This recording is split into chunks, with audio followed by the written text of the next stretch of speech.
తండ్రికి ఏం అర్థం కాదు.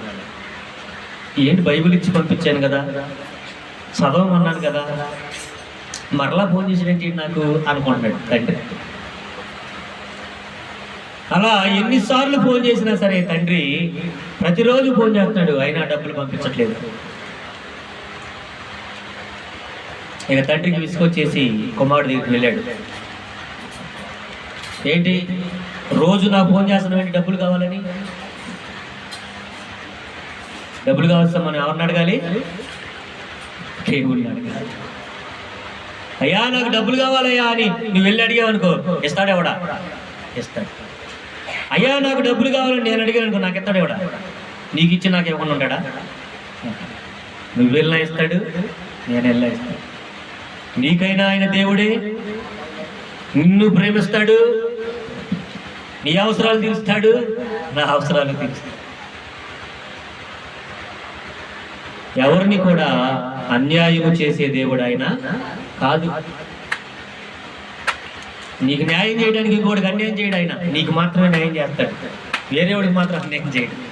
మనుషులు ఏం చేస్తారంటే ఒకరికి న్యాయం చేయడానికి ఇంకొకరికి అన్యాయం చేస్తూ ఉంటారు. అందుకే దేవుని వాక్యంలో ఉంది, ఏ ఒక్కడు ఇద్దరు యజమానులకి దాసుడుగా ఉండలేడు. మనుషులు ఉండలేరు. ఒకడికి న్యాయం చేయాలని చెప్పి ఇంకొకటి అన్యాయం చేస్తూ ఉంటారు ఒక పక్కన. కానీ దేవుడు అటువంటి వాడు. అందరూ విడిచిపెట్టేసిన, లోకమంతా విడిచిపెట్టిన దేవుడు మాత్రం నన్ను విడిచిపెట్టాడు.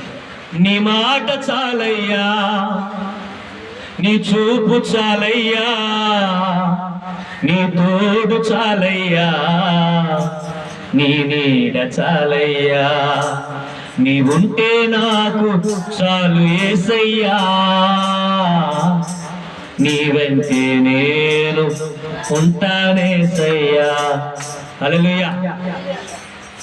ఎవరు పాడామే పాట? అందరం పాడామా? అంటే నేను కూడా నువ్వు ఉంటే చాలంటున్నా. నువ్వు కూడా ఏం పాడుతున్నావు? నువ్వు ఉంటే చాలు. ఇంతకీ ఎవరితో ఉంటాడు? ఎవరి కోసం ఉంటాడు? ఎవరికి సహాయం చేస్తాడు? ఆయన్ని ఆశ్రయించిన ప్రతి ఒక్కరికి కూడా ఆయన సహాయము. అందుకనే మనం ఏం చేయకూడదంటే కలవరపడకూడదు, భయపడకూడదు. దేవుణ్ణి ఆశ్రయించాలి, దేవుని వైపు చూడాలి.